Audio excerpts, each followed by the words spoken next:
Live from the Washington, D.C. area, it's the Inside Scoop. All the news that our viewers want to know. Now, here's the host.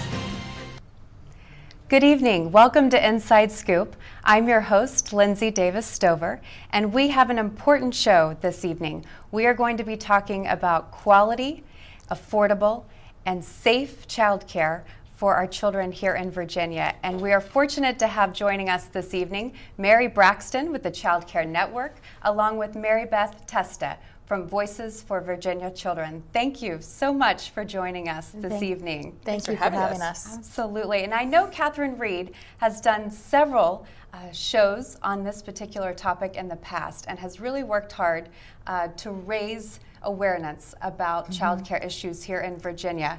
But for viewers that are just joining us for the first time or just learning about these issues, can you start off by telling me a little bit of background on this issue and how the two of you became involved? Sure. So Voices for Virginia's Children is a statewide, nonprofit, nonpartisan child advocacy organization. We champion public policies that make a difference for children and their families, and child care is an enormous part of that. We also work on health and mental health and foster care and adoption and the whole range of child well-being. There's policy levers behind all of these things in Virginia and everywhere.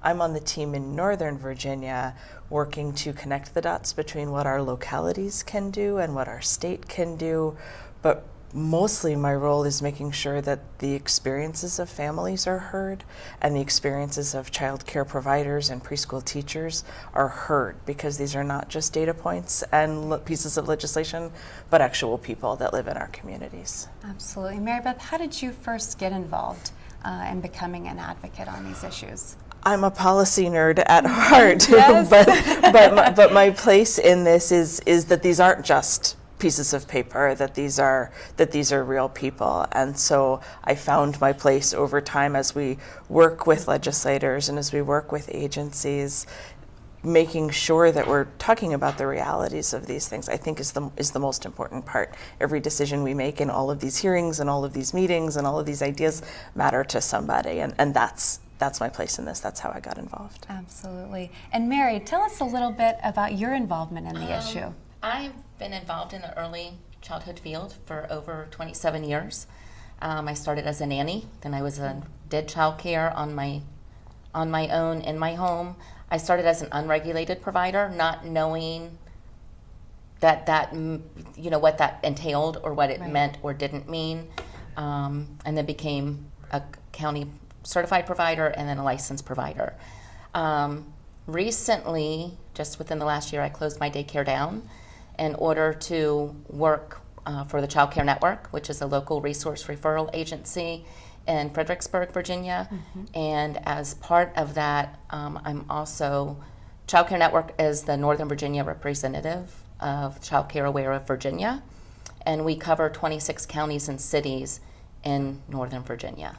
And our organizations work together a lot, and Mary and I have been friends for a long time. That's fantastic. Well, we couldn't have two better advocates than the two of you, so thank you for being here tonight. And we have such an incredible opportunity, I know, both at the state level, but also at the national level. And we just had an election nationally where we had over 36 women now elected to Congress for the first time. So new members going to be taking the reins in 2019. So there's incredible opportunity for us to really work hard on this issue. And while this isn't just a women's issue, I believe it's a family issue. It's even an economic issue. Agree. Talk about some of the opportunities that we have to really create some change on this particular issue at the national level.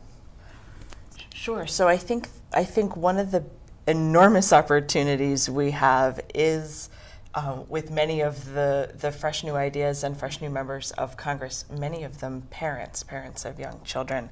I think at the state level, we've also elected many new faces to the General Assembly in 2017, and they'll be getting back to work in the state. For federal fiscal year 2018, though, Congress made a bold move for childcare, nearly doubling the investment in our federal law. A federal law that's been on the books for many years and then was renewed in 2014, but we finally got that historic increase that's really going to give us a chance to play out and try the things that we've been dreaming about for childcare for a really long time: access and affordability and choices and the quality of that and how to support the provider. So that's been an enormous opportunity for our work in Virginia. That's great. And we've also heard or read recently that Congresswoman-elect Abigail Spanberger has been talking about putting together a mother's caucus.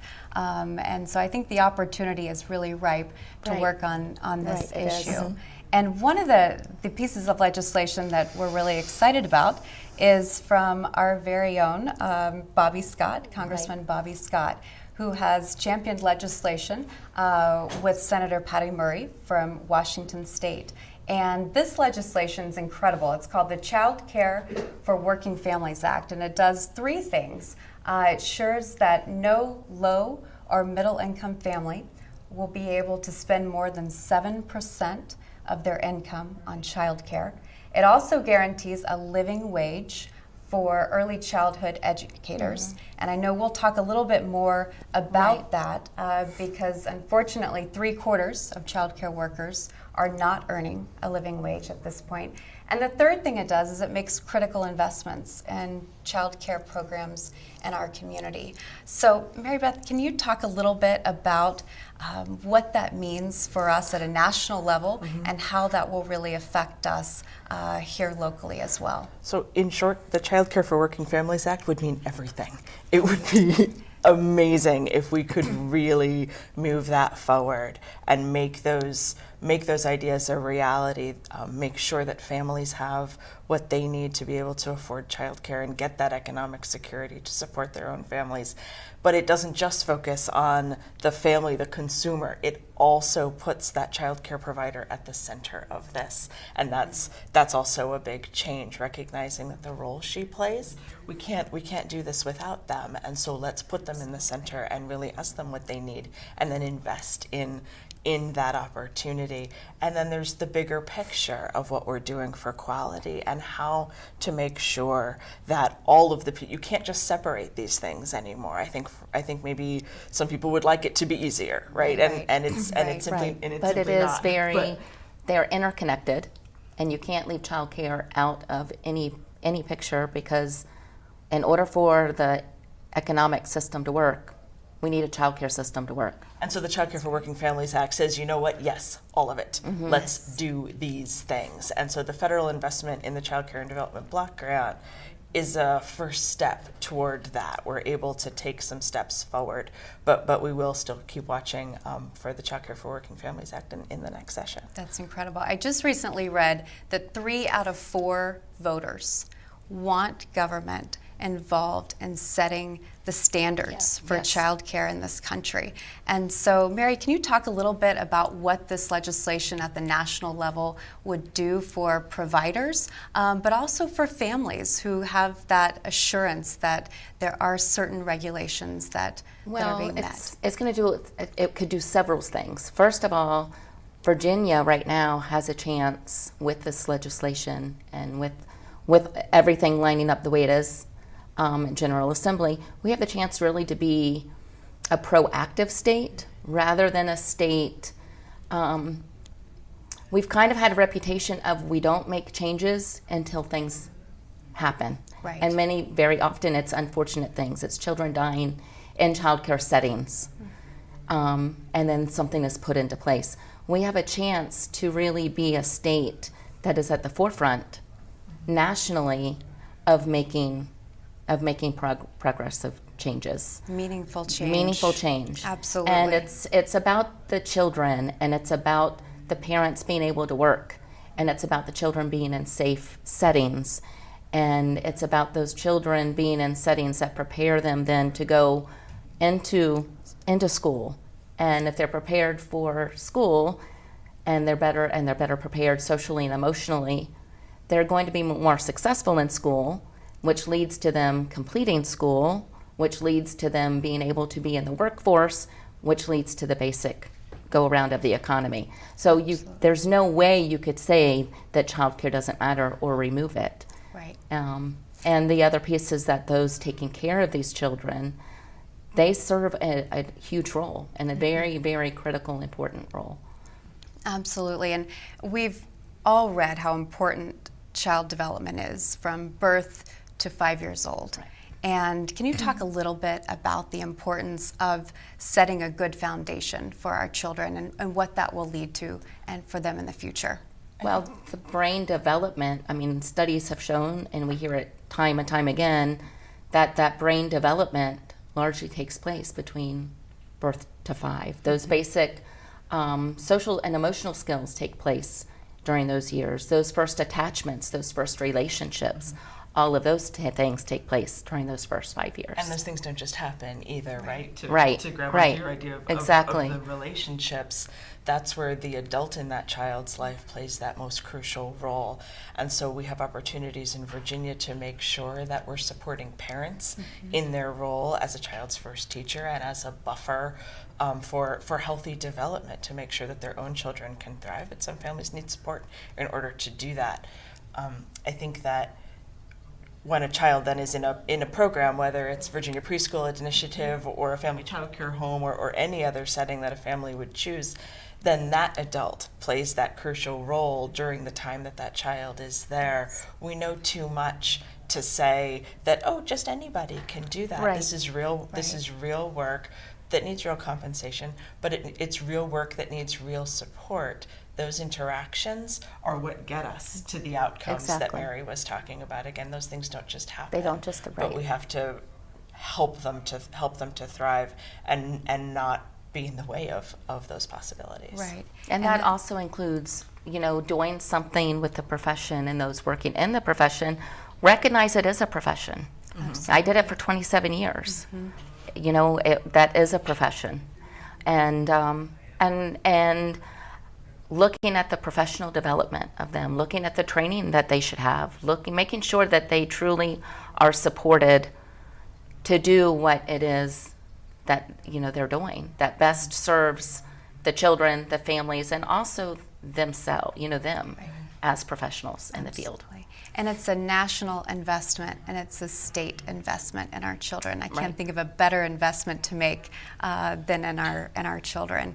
And I know we're going to finish this segment and come back and talk about the state of our child care policies here in the state of Virginia, the here and now, what we're looking at, and what we all can do to become active on this particular issue. So please stay with us and join us for the next segment. Okay, so we drowned the fire, stirred it, drowned it again, and now just feel if it's cold. Yeah. Cool.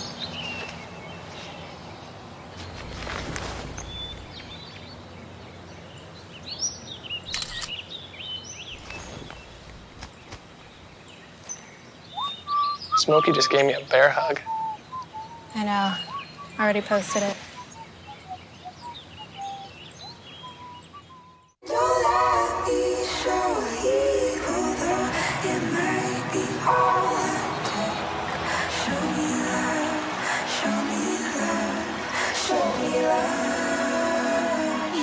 I got a creak in my neck, limp in my step, cramping in my muscles every time I try to flex. But I don't wanna get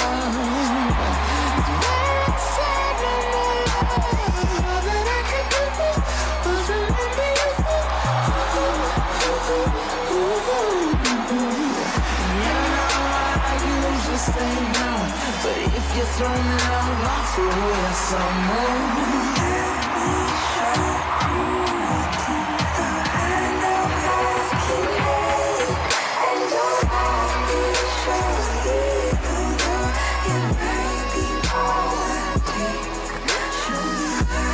It's a big responsibility. Oh, it's huge. I know, it's huge. And the salary. Oh my god, yes. I mean, Right? like, I was about to move in with my parents, and right before, so this saved me. I really believe in you, Thank you. It's nice to hear that from someone. These are cool. Did you, what did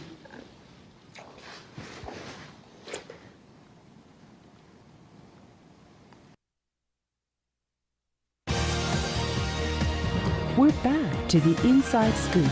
Here again, your host. Hi, welcome back to Inside Scoop. I'm your host, Lindsey Davis Stover, and this evening we're talking about the importance of quality, affordable, and safe childcare for our children here in Virginia. And we are fortunate to have joining us tonight Mary Braxton with Childcare Network and Mary Beth Testa with Voices for Virginia Children. And Mary Beth, I'd like to start out and talk about this particular issue right now. What are the policies here in the state for childcare?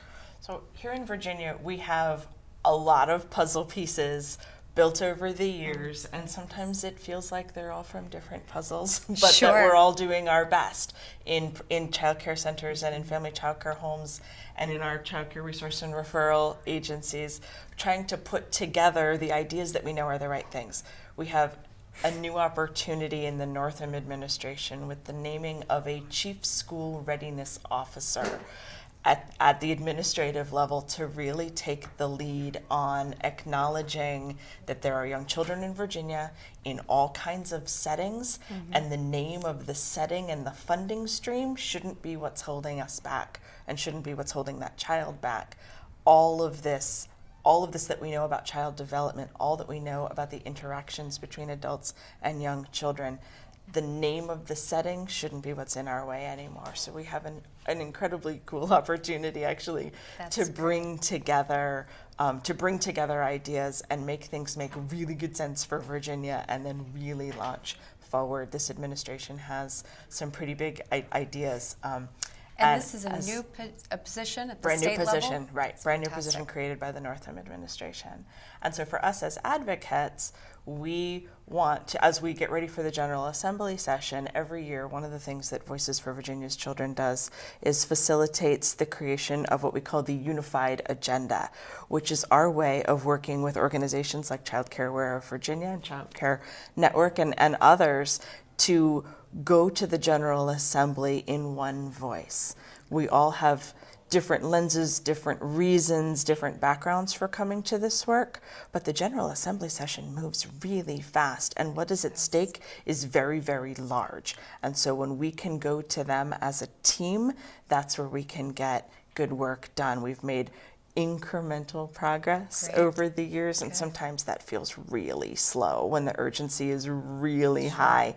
But we have made some wins year by year, again and again. The General Assembly understands, and so we're excited to promote an agenda again this year. And I can see how important it would be to go as a coordinated effort, right. Especially this year with session, because it's a shorter short session than we 30 typically days. have here in Virginia. 30 days is going to go very quickly. There's going to be a lot of different competing priorities across the state. So talk a little bit about some of the incremental wins that you've been able to achieve so far, being a coordinated voice, and then let's get into what we're looking to achieve this session. Okay.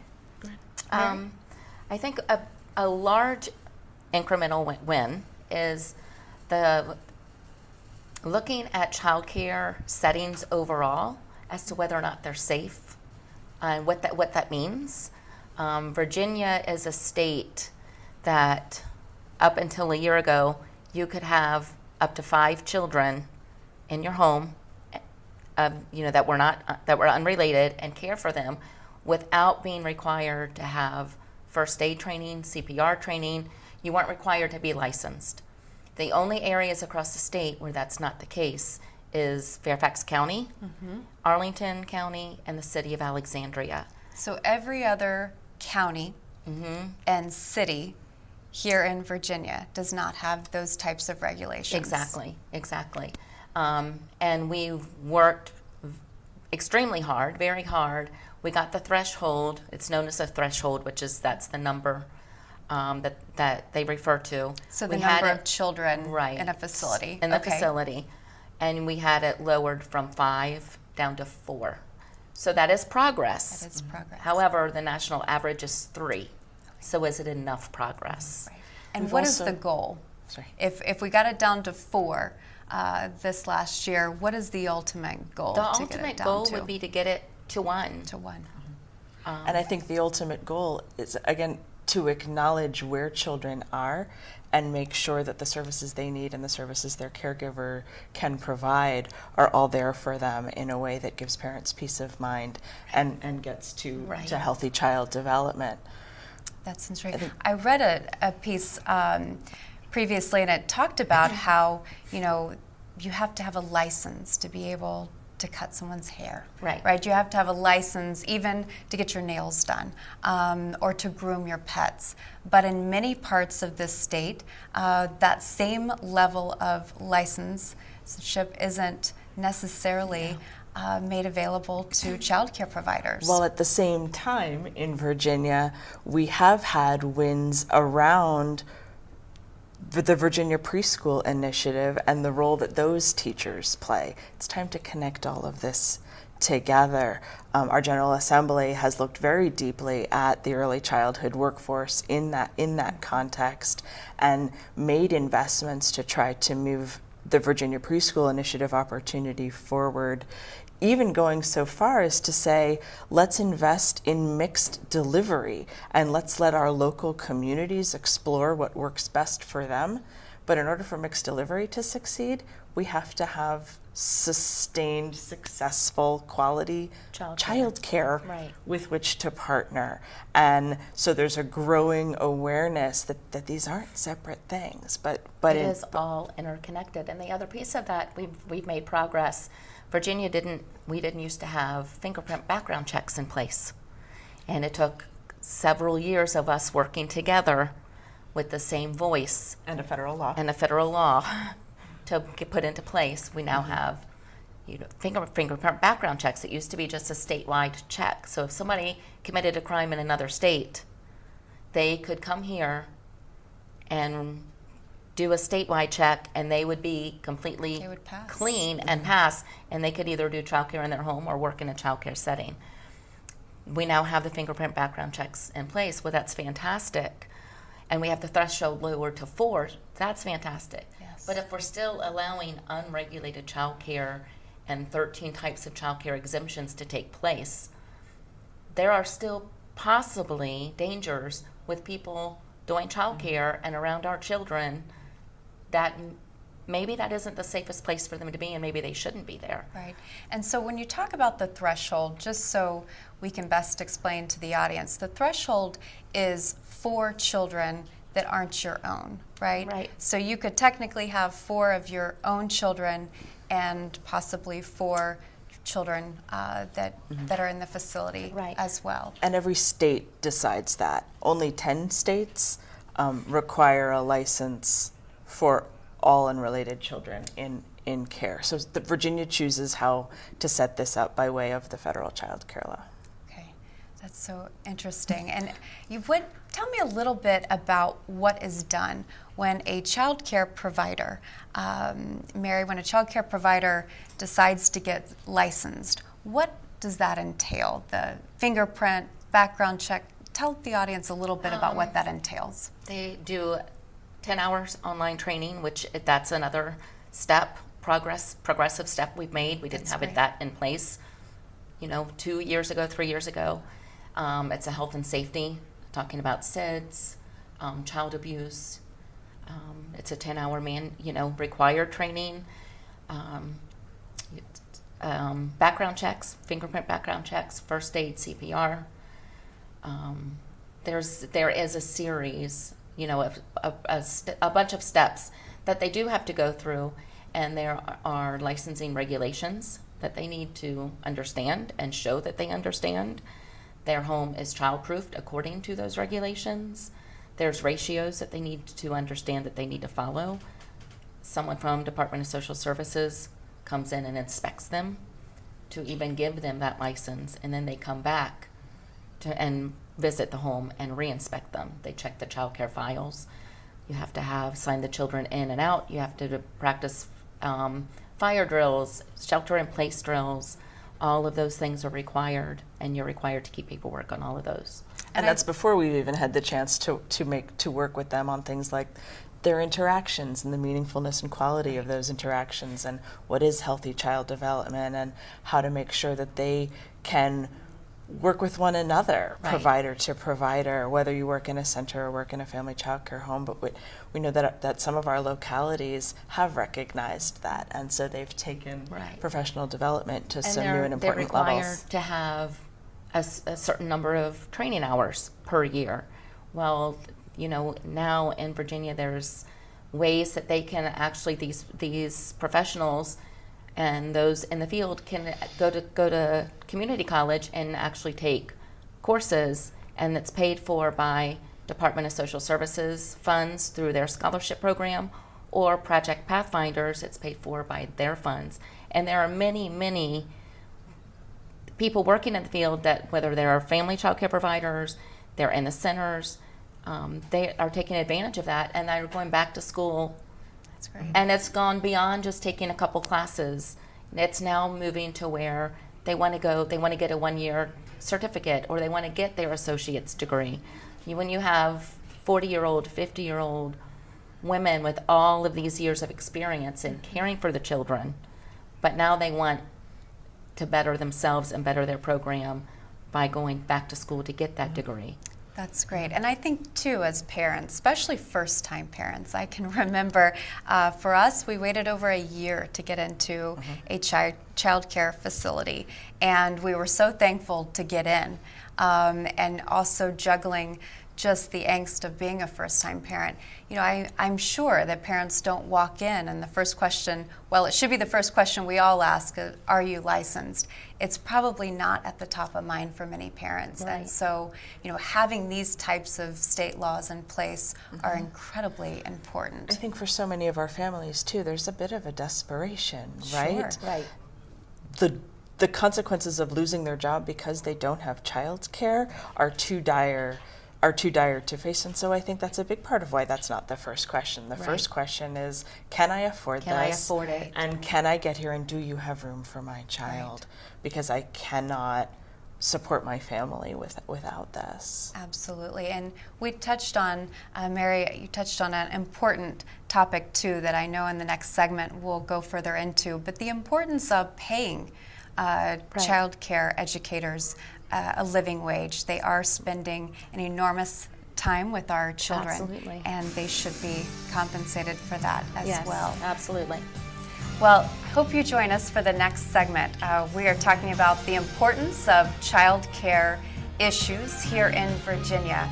And 70% of the families here in our country have a tough time finding affordable, safe child care. So please join us for our next segment.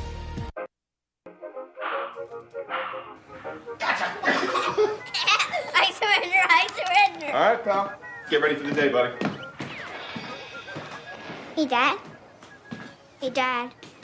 Do we have a gun? What's that? Do we have a gun?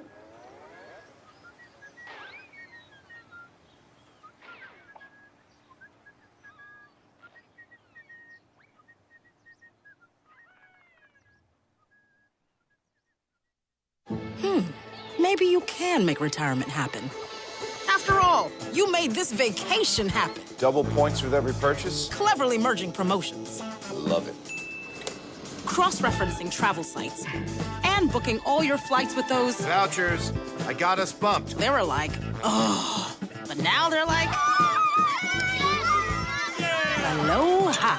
You aced this vacation. Now get the tips you need to get on track at aceyourretirement.org. I tried Oxy at a couple of parties. I thought I had it under control. I didn't know it'd be this addictive. I didn't know how far I'd go to get more.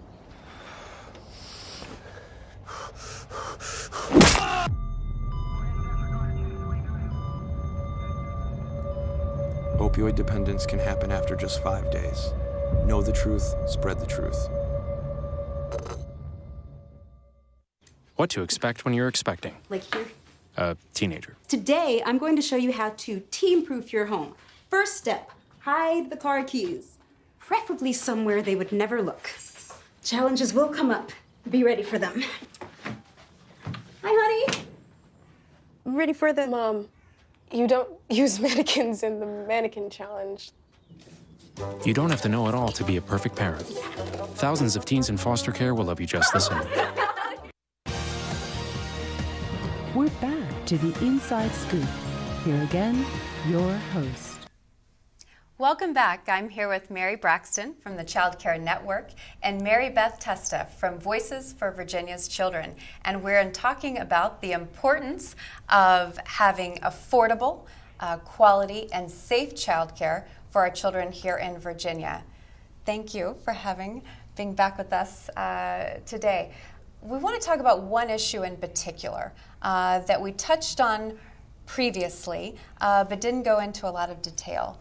And that is the regulations around child care facilities in the home.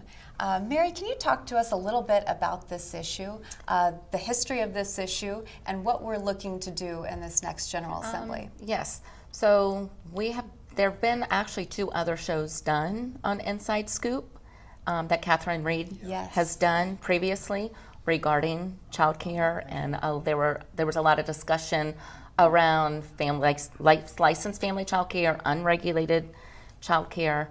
One thing that unfortunately we need to make a lot of progress with in Virginia is in regards to barriers that are in place where it's preventing providers from becoming licensed. One of those barriers is the HOA, homeowners associations. In some areas of the state, they don't mind and they want the provider to be licensed. You know, as long as you're licensed, you can care for children in your home. These are our restrictions, HOA restrictions, and just follow them as any other homeowner would. And this is a barrier, a set of barriers that have nothing to do with the usual child care policy conversations, right? But are enormously important if you are in the business and practice of early care and education out of your home.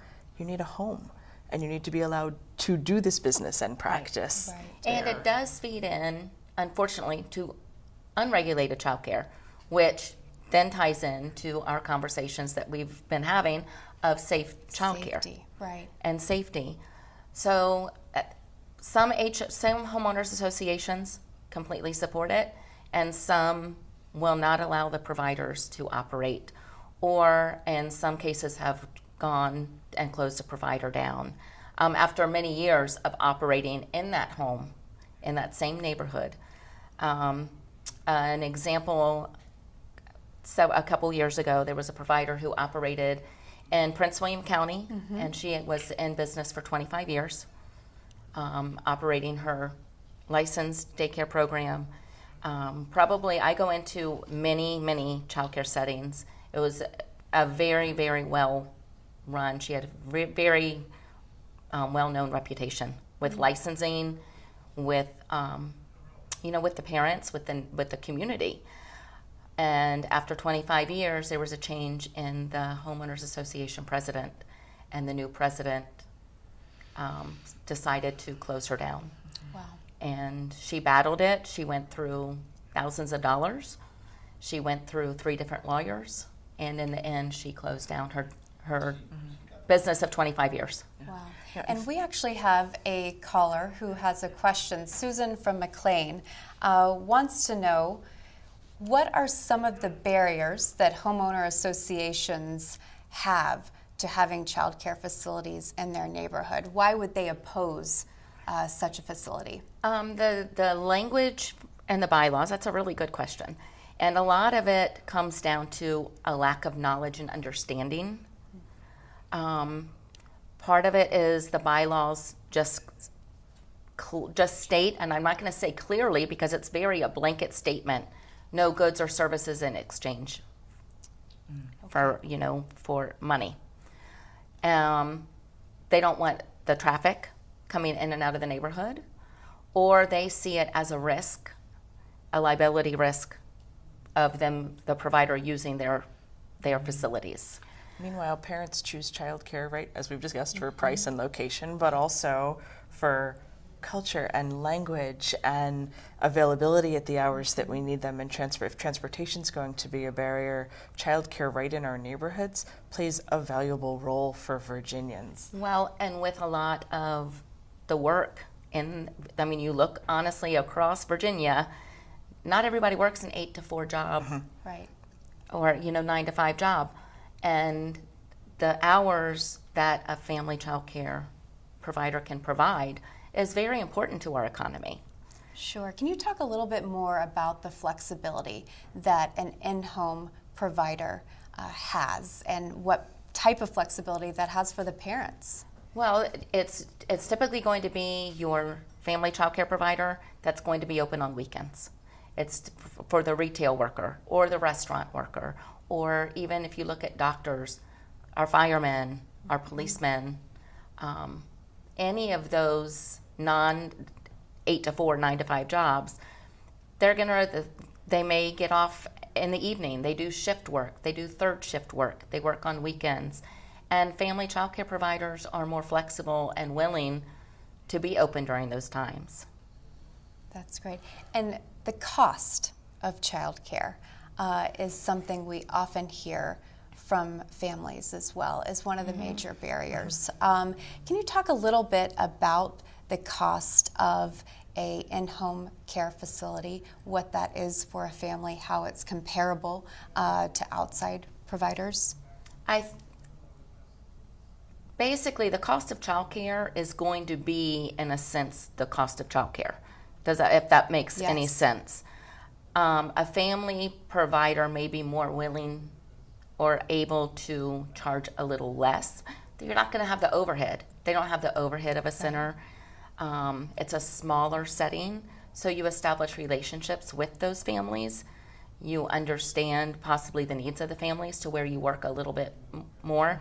I know in my 27 years of doing childcare, if a family couldn't afford whatever rate I gave them, I was willing to ask and have that conversation. What are your needs? What do you need, and what can I do for you? And I was able to have that relationship and conversation with them. I worked for a period of time in a center. I was never a director, so I don't know if those conversations take place, if they don't take place. But typically, the family child care provider is going to have that relationship and that ability to be a little more flexible with the hours, be a little more flexible with the rates. But an important piece of that also is we do have subsidy child care in Virginia. And it's very important that the parents realize and understand what that is, and that they can apply for assistance, and that the child care programs, whether it be a center or a provider, that they do offer and go through the process to become a subsidy provider, to have that option available to families, because the need is there. But over the last few fiscal years in Virginia, we've lost thousands of children out of the subsidy program, in part because of stagnant federal budgets predating the enormous federal investment that we talked about earlier.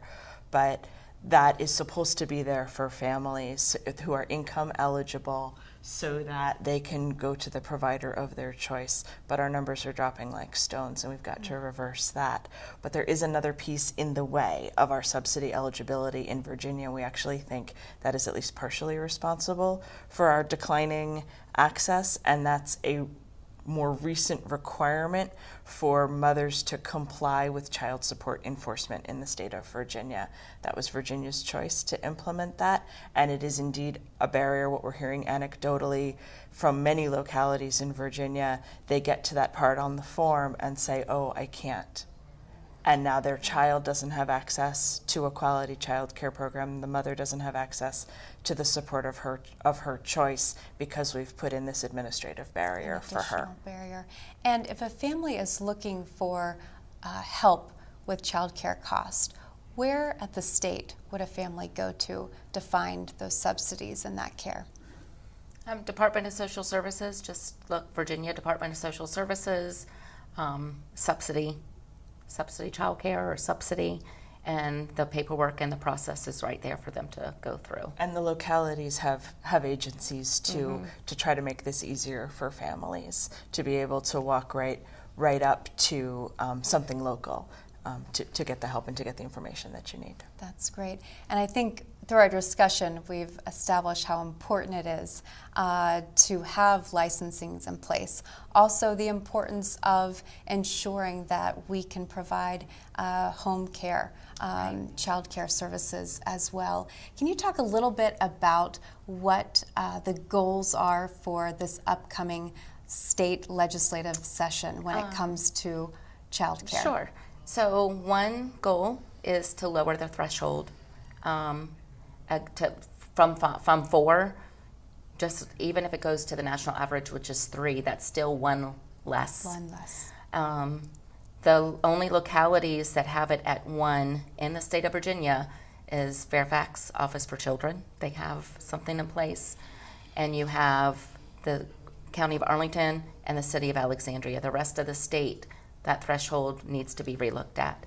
We also have 13 exemptions of child care, 13 types of settings where children are being cared for and they're not required to have inspections. They're not required to have first aid, CPR. It's a matter of having a group look at that, a work group, a committee look at those settings individually to look at, are they safe? Is there something we can do? Are they safe or are they not safe? Or what can we put in place to ensure that they at least meet some type of minimum safety requirements, like a federal background check, fingerprint background check. Those are a couple things. The other thing is legislation to stop the homeowners associations from not allowing a provider to become licensed or closing a provider down if that precedent changes. The homeowners associations, when those bylaws are first done, it's done by the builder. And then the builder leaves and the community is established, and it's a group within the community that then serves as volunteers as the HOA board. And they're trying to figure out and enforce the rules and the regulations. Well, as you know, we could go in and we could be on a board and we could say, you know what, we're fine, we don't have a problem. We want Anne to be licensed because we know that that's the safest environment for those children, and at least somebody's going in and knows how many children are in there. That's right. But we could leave and 3 more people come in and they say, you know what, absolutely not, because I don't want the sound of the children in the neighborhood, and they could choose to close that provider down. So because there's not a state law, it's really at the will of the HOAs. And as we come back for our final segment, we are going to learn about not only the laws that we could look to pass this session, but who our champions are on the state level and what we can do to become involved on this issue. This is the story of a boy who was very sensitive to lights and sounds. So he built secret hiding places where nothing could get in. The boy didn't like looking people in the eye. It made him feel uncomfortable. One day, he found out he had something called autism. His family got him help, and slowly, he learned how to live with it better. Early intervention can make a lifetime of difference. Learn the signs at autismspeaks.org. What do you think you're doing, Kevin? Was just gonna drive home. There are several warning signs present that you shouldn't be driving. Like hearing voices? Like your text-to-emoji ratio? Oh man, the selfies. Selfie. Nailed it. We all have warning signs that let us know that we're probably not okay to drive. Mine is pretending to be your subconscious. Craig, come on man, let's split a ride home. Being a dad is an adventure full of special moments. A cruise? Surprise! Unexpected moments. I got this. And even awkward moments. Okay, Dad, thank you. But every moment you spend with your kids, even the smallest moments, can make the biggest impact on your child's life. So take a moment to be a dad today. So, I'm kind of new here, but I've noticed a trend. My human does this funny thing where she goes around and gets all my toys, and then she hides them in that basket by the door. but it's always the same basket, and it's always in the same place. And then she acts so surprised when I find them, but, she's putting them in the same basket again. It's like, hello, that's where you put it last time. You were the worst at hide and go seek.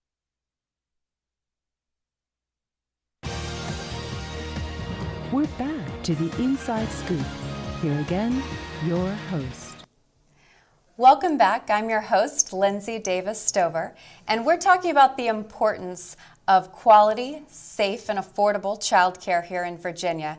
And we're fortunate to have Mary Braxton with Childcare Network and Mary Beth Testa with Voices for Virginia Children. And we left the last segment talking about the importance of our goals on the state level. Let's start this segment off by talking about who are the champions at the state level to ensure that we have good child care policies in place. So I'd like to start with acknowledging the Northam administration as champion for this, but the governor and the First Lady and our Chief School Readiness Officer, Jenna Conway, setting a stage for enormous success by 2022.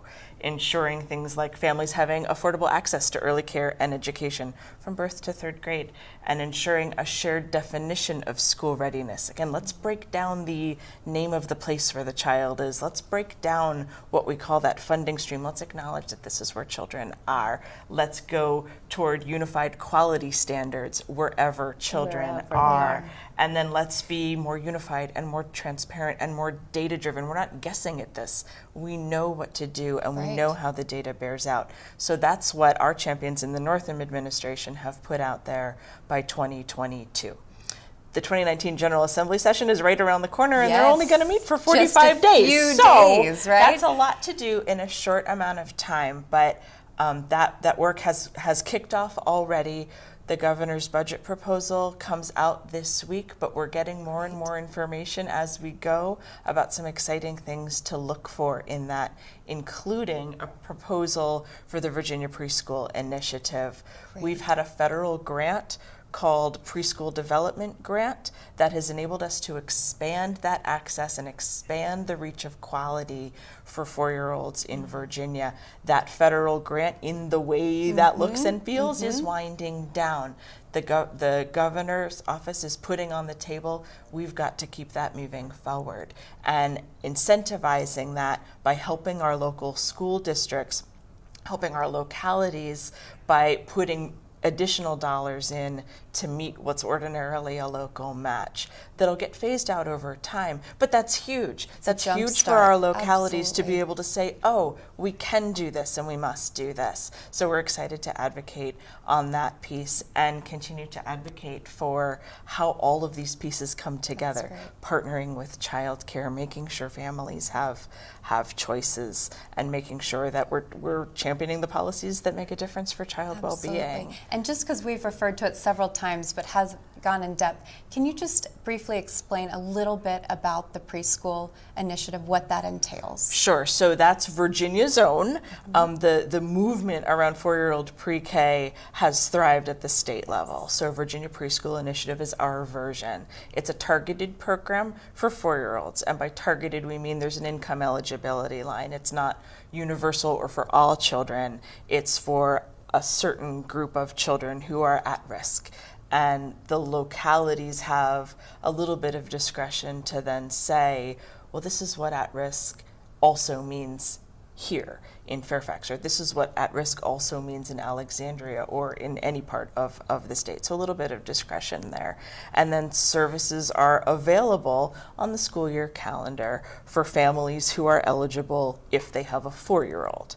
So what we've grown and learned over time, too, in communities like Alexandria and Fairfax and others, is that partnering with childcare is a way to extend that reach. Our schools in so many of our communities are at the gills. And so let's partner where families have already made a choice to enroll their children who might be 4 or might be 4 months old or might be coming after school as 4th graders. VPI is not all of those things, but childcare is all of those things. Again, right in our neighborhoods. It's part of realizing that it's all part of a puzzle. And each of these pieces link together and they interconnect, and they need to It needs to remain interconnected, and that connection needs to be strong in order for the entire system to work. And with that entire system working, it feeds into a stronger economy and economic success. And that's what our unified agenda for early childhood is all about. Right. And you mentioned economic success, and I think that's a really important piece to touch on. I just read an article from the Richmond newspaper today that companies are really getting more proactive on helping their employees with childcare, and it was an example of what Best Buy is doing, providing 10 days of subsidized childcare for their employees. And I think that's a really important point to make, because while it is important to parents, because it's their most precious things on earth, right? It's their children. It's important to grandparents and families. But I think talking about the importance it is to our economy, the economic importance of good quality childcare is critical, because it affects all of us. Absolutely. Well, I mean, just honestly think, if we were to have all childcare programs of any type closed down for 1 week, where would that leave us? Right. And it's important to realize that that's a huge impact. It would be a huge impact, and we don't want anything like that. And I'm not in any way suggesting that. That's not what I'm saying. What I'm saying is, when you look at the economy working, we need a child care system that works. And more states are looking at that very question. They're doing an economic impact study to say, we have a child care problem here, and to talk about that in a different way, to talk about how our state's economy, any state's economy, is impacted when when employees don't have reliable, affordable child care. States all around the country have started to put a dollar amount on the impact on their state's economy when there's not enough child care and families can access it. And in Virginia, I mean, nationally, it's an issue. And in Virginia, you know, it's an issue. We have child care deserts. We have areas of our state where there is not the accessibility to child care options doesn't exist, or it's minimal. And then you look at, are they licensed, regulated programs that are safe and inspected, and they have first aid and CPR training, and they know to put an infant on their back, and they, you know, there's fingerprint background checks in that facility, and then that becomes even less. Right. So not every area is like Northern Virginia, where we have an abundant amount of childcare choices. Right. Although I think we also have a supply problem here in Arlington and Right. in Fairfax and in other Yes, communities. I think families absolutely. don't have as many Right. choices as they deserve, and certainly for the price. But all of these are problems with solutions that we're really excited to help identify and help promote. Well, and as we talk about solutions, you mentioned the governor's budget is coming out. What does that budget proposal mean to child care policies, and how can people really get involved, especially those that are just learning about this issue? You know, how do people really engage on this topic, because it is such an important one? The governor's budget proposal in any administration is a statement of priorities. Right. It's a vision for this administration for how to prioritize Virginia Preschool Initiative, child care, home visiting, and all the rest of the things that are important to our state. But it's an idea. The General Assembly makes the decisions, and they will do that very quickly in a very short session. So a lot of our advocacy in 2019 is going to be around the budget and amendments to the budget, and fast and furious in committee hearings, all taking place in Richmond. But every now and then, there's going to be a way to not even have to leave Northern Virginia, where we are right now, or to be able to stay close to home and make a difference. Can we talk about the budget hearings? Absolutely, Yes. and there's going to be 4 budget hearings on Thursday, January 3rd, one in Fairfax County, one in Roanoke, one in Hampton Roads, and one in Richmond. So talk about the importance of the engagement during these budget hearings, and the importance of families going to these hearings and being involved on this issue? I think this is a tremendous opportunity, and we should really take advantage of it. You'll have 3 minutes to speak, which goes by fast, but they're there to listen. They're there to hear from us, and this is our chance to put on the table so many of the things that we've talked about here this evening, and so many of the issues that we're experiencing day to day as families. And so we would love to have program providers, service providers, families, anyone who touches this early care and education universe in Virginia In any way, right, to in any come and way. share that story, right? We'll have our fact sheets. I know what our recommendations are. It's the stories that are going to stick with these legislators and to back us up. So these are a great opportunity to speak for just 3 minutes to people who do want to hear what you have to say. And so I would encourage people. It's important for everyone to realize we've all had our first time doing it. When I went and I had never spoken, but there's help to give. All I did was shared my story, my own story of I'm choosing to do childcare because I can't afford as a retail manager to put my own 3 children in childcare, and I don't know where I would put them because of the hours. When you work retail management, what are your hours? Right. There was no place, I had no option. I felt I had no option, so I did childcare in my home. Sharing that story and then tying it into a couple of tips that, people there like Mary Beth and a couple others that I've gotten to know, they gave me tips on other things to add to it, and there was my story. That's great. And it's very important to come and just be part of the team. And we need those families. We need those stories. Those people, the parents that have their children in childcare, or that maybe only one parent is now working because they couldn't find accessible childcare. It's important for the delegates and the senators to hear those stories. And it's important for us to hear those stories. And the variety of experiences, too, because there's not just one solution, and there's not just one family, nor is there just one kind of childcare provider or one kind of educator. Absolutely.